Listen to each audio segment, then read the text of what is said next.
Good morning, everybody. Good morning, good morning, good morning, good morning. How's everybody doing out there? Welcome to Sports Geek. I'm Errol. I just want to say I wanted to come on last night, but I was stewing. I was stewing in my own anger. So those of you that know, the Yankees lost to the White Sox last night, 12-2. Yes, yes, yes. And this goes into what I was explaining to you when I did a quick show on Sunday, this past Sunday. What was that? That was the 11th? Yes, the 11th. So when I started off with the show, I was trying to compare how the Yankees, if it's not their offense, it's their starting pitching. If it's not their starting pitching, it's their bullpen. If their offense shows up, then the bullpen doesn't show up and the starting pitching doesn't last. When the bullpen works, the offense doesn't show up, and vice versa. I can go in many different scenarios, many different variables. So once again, last night was pretty much what I predicted. They put up 8 runs against the Rangers on Sunday. I said, I guarantee on Monday they score 2 runs. That's what they did. I'm not Nostradamus, nothing like that. I'm not Mr. Cleo, nothing like that.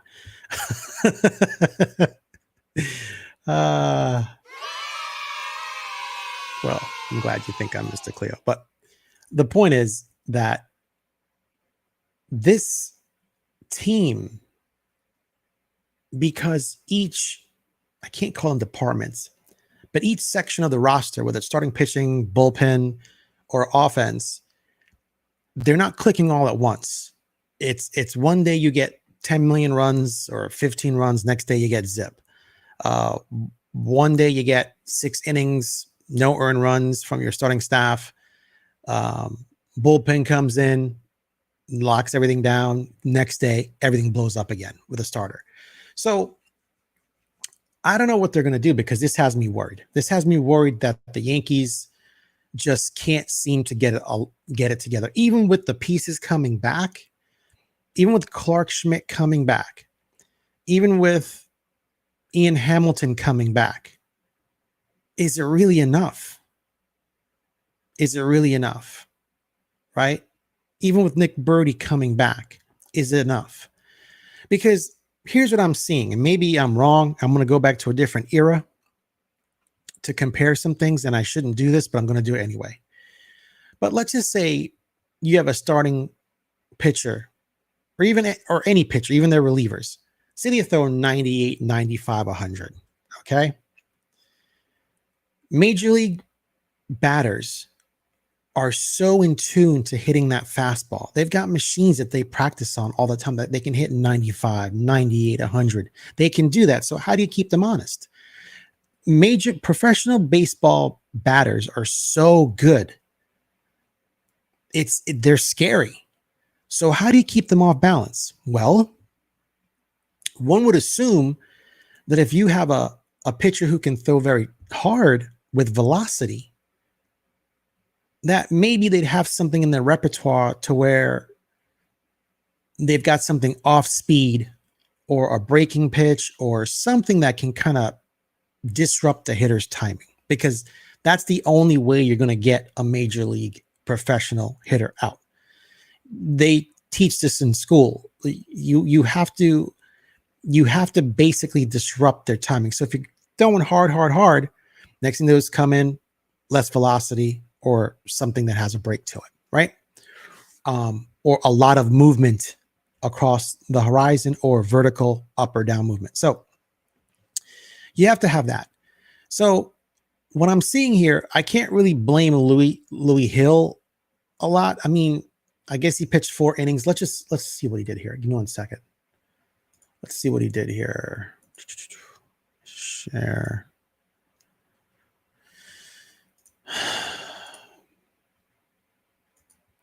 Yeah, let's look at this. Let me share this with you guys. So they lose 12-2. Let's go to the box, right? So the box. I'm not going to go into hitting. Let's just go to pitching first. So Louis Hill, 4 innings, 7 hits, 4 runs, 4 earned runs, 2 base on balls. I'm surprised that he'd only walk 2 people because it seemed like he was walking everyone left and right last night. 3 Ks, 1 home run, 3.25 ERA. Okay. We've got to teach this kid some control. I know he's a young pitcher. I know he's learning. It's his first full year. I get it. I know he's going to advance next year, but they got to get him in the pitching lab even more to refine a few things because unfortunately we need him. We don't have a lot of options out there when it comes to our starting rotation.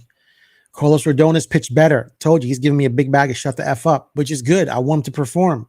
Garrett Cole looked good in his last start. I want him to perform. And then you got Louis Hill. After that, you've got nothing. Marcus Stroman did do exceptionally well on Sunday. Maybe he's turned the curve. I don't know. He doesn't throw very hard, but I'm going to get to that point in a second, right? There's not a lot of velocity there, but I'll get to that in a second. Then Tim Hill came in, not bad. 2 and 1 third innings pitched, only 1 run. He's trying to do his thing. I think where things got messy is Boone realized that after they were losing 5-2, I don't know why De Los Santos came in because when we picked him up via the trade deadline, the Padres released him because he gave up too many home runs, right? So the Yankees know of this about him. And he's got some good stuff, but he's subject to the home run ball. Well, it happened last night. He gave up a lot of runs last night. So it just became a laugher, hence the 12-2. Now, to me, this is embarrassing because the Yankees need to win these games. If they're going to perform and win the American League East, they have to perform against these teams that are not, or no offense against the White Sox, but they're performing poorly. So every other team is beating up on this team, but when they play the Yankees, we make them look like rock stars. Even the Rangers, they're not having a very good season. They look like rock stars. Even the Angels, we make them look like rock stars. I don't understand. Now, people say that when the Yankees come to town, these teams come to town, they're playing the Yankees, they get amped up because it is the Yankees. So when they play every other team, they just go, oh, well, this is the Royals, so I don't really care. Oh, this is the Mariners, I don't give a crap. So I don't believe that. I don't believe that. I believe that we, the Yankees, perform poorly when it's time to shine. I understand baseball is a ton of failure and limited success, but still, we got to get our head in the game because time is running out, right? Middle of August. You don't have much time left, month and a half, right? So now to compare what I'm saying, if a pitcher has velocity and if professional major league hitters can hit that velocity, well, how do you combat that? You combat that with off-speed stuff, breaking pitches. But let's go further. Let's go back to an era of Greg Maddux. Greg Maddux was one of the greatest pitchers, to me, in my opinion, on the face of the planet, right? He didn't have an extremely hard fastball with velocity, but one thing this guy can do is he pitched with finesse. What do I mean by finesse? He can locate his pitches. Now, this is important what I'm talking about here. A lot of the Yankees don't have very hard throwers. So if I were Matt Blake, I would have them in the lab really working on their control. Because if you can throw inside and dot that corner on either left-handed hitter or right-handed hitter or up high or down low, but you're hitting corners, you're going to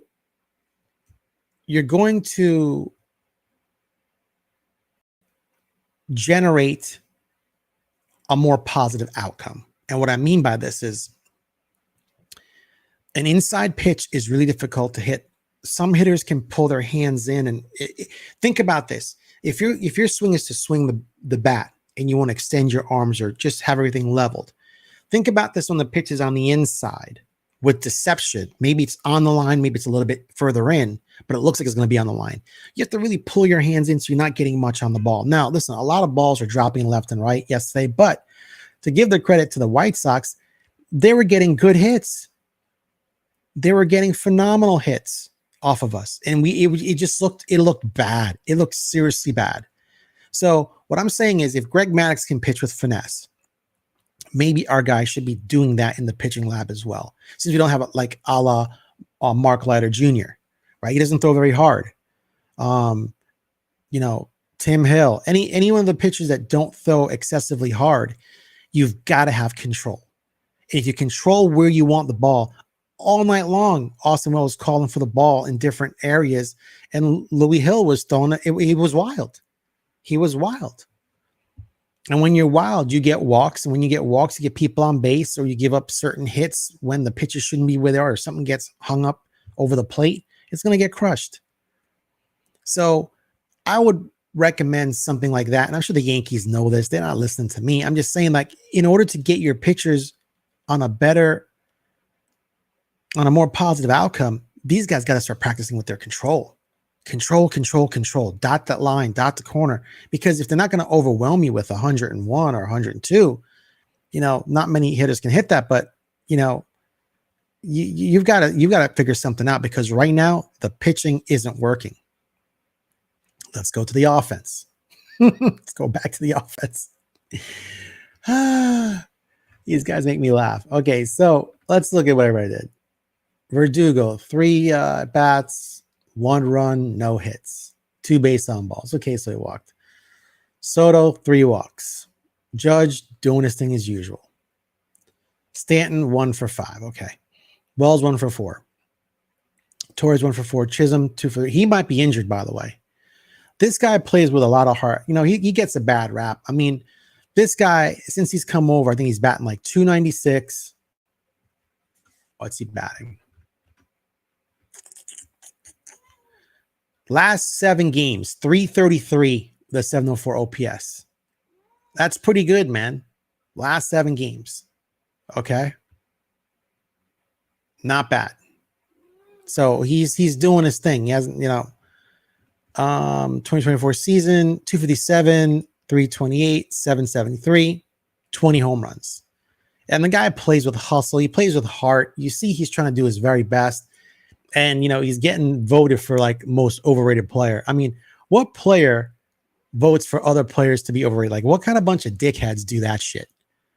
Baseball is like the police code line of blue, where nobody talks or squeals on each other. Like, why would players vote against each other for, I tell you, people have issues. So he's doing his best with what he can right here. Wells is doing great. Let's look at Wells. All right. Last 7 games, 308. Last 15 games, 339. Last 30 games, 306 with 5. Wells, man, I hope they keep him as a starting catcher. Forget Trevino. This is your guy right here. This is your guy. Trevino's now back up. You can't dispute this. This is real numbers here. This is facts. On the season, it doesn't look good. Oh, no, it went up. Okay, 251. He's coming up. Nice. Good for him. I like this guy. I liked him last year. Like his Thurman Munson mustache. Love that. You know, kind of creepy mustache, but still pretty good. Right? Now, let's talk about Volpe, because he's slumping. Like, I don't know what's wrong with this kid where he just goes out of whack. All right, he's 251 on the season, 299 OBP with the below 700 OPS. That's not good, right? Almost 500 at bats. Last 70 games, he's batting 074. Last 15 games, 238. He's got to turn this around. Like, if something mechanically gets out of whack with him, I'm not sure what's going on with him. But they got to figure this out. I think there's a lot of talent there, but I'm not giving up on Volpe. I think he's doing much better than he did last year, but he's got to figure some things out. There's something mechanical that gets out of whack with his swing, and it puts him, that makes him streaky. So he'll go off for 2 weeks, and then he'll go cold for like a month until he figures it out again. Well, that month is longer than the 2 weeks hot streak. So you're putting yourself right back to where you were, or even worse if you do the math. So he's got to figure that out, right? DJ LeMahieu, let's check him out. It seems like he's been doing well lately. Let me see if that's true. So obviously his batting average sucks on the year, under 200, right? OPS is horrible. On-base percentage is horrible. Hasn't had a lot of at-bats, right?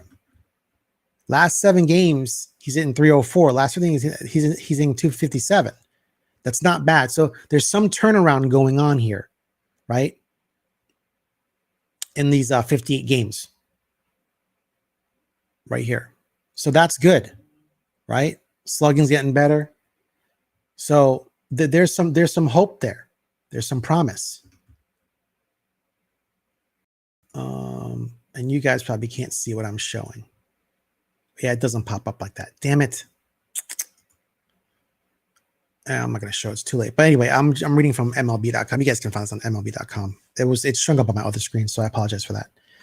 But yeah, so it's I don't know, man. I do worry about this team. I'm hoping they can turn it around. I really don't have faith. I don't. I think they could potentially make it to a playoff spot. Will they win this World Series? I really have no idea. I can't emphatically say that they'll do it because there's too many holes. Even with people coming back, maybe with Jason Dominguez in the lineup, that lengthens the lineup even more. Maybe they can kill them with runs. But as you can see, our lineup is kind of potent, and we scored 2 runs against a no-name pitcher last night. Like, I don't even understand that. Like, I don't know why we have issues against lefties. You know, I it's highly frustrating. So, with that said, so that's my take on, you know, how the Yankees can really improve on their pitching is to really focus on command. And if you can focus on command to dot those corners or have movement, you know. Now, with Clay Holmes, once again, I don't know about that guy. He's wild. He's almost as wild as Louis Hill. So people are saying, well, why don't you put Louis Hill in the bullpen as a closer? Absolutely not. Louis Hill has to prove to me that he can basically throw strikes all the time, consistently. I mean, he's talented enough. I mean, if the slider isn't working or the changeup isn't working, man, go with the fastball. Just try and blow it by him if you can, right? At least you say they're going to beat me on my best pitch if that's his best pitch. But putting Louis Hill in the bullpen is not the correct choice as a closer. Neither is putting Clark Schmidt in the bullpen. We need starters, guys. We need starters. So the Yankees are, you know, giving Clark the opportunity to do his rehab assignment and, you know, set him up as a starter. That's happening right now, and we need that. We need 3 to 4 good starters to get us through. And then, like I said, with Ian Hamilton and Nick Brody coming back, you know, hopefully that can fix the bullpen a little bit. I think the Dodgers also released Ahmed Rosario. I'd pick him up. He's on waivers. Let's get him. Why not? You know, things have to be better. Let me just look at Glaber real quick here. Give me 1 second. And then I'll share this with you this time. So let me go back to here. Share. That way you can see what I'm looking at. So every time a screen pops up, I got to share. Anyway. So Glaber Torres. So 238 on the season, 311 OBP, 660 OPS. Okay. Last 7 games. Okay, he's batting 300. Maybe he's turning it around. I don't know. I don't freaking know. Last 15 games, 270 last year. So he's at 270. So I can't even complain about him. He's not the issue. It's the guys that are hitting that are just not hitting. Let me check Verdugo real quick. Verdugo.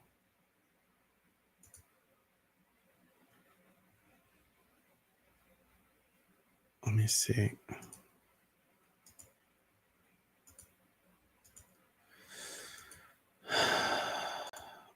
Verdugo. 237, 299, 60. That's a horrible OPS, man. Last 7 games, 296. Last 290. Last 208. So he was really in a bad slump. So maybe he's turning around. I don't know. The offense just seems weak sometimes. I don't understand. They put up 8, then put up 2. Then, you know, let's see what they do tonight. It's just it's frustrating. It's really frustrating. So we'll see what happens tonight. But guys, Remember to like and subscribe, comment, let me know what you think. Just wanted to bring you a quick show saying Yankees are inconsistent, man. Once again, I said it on Sunday and I'm saying it on Tuesday. Too many inconsistencies. They got to tighten up. Got to tighten up if they want to win.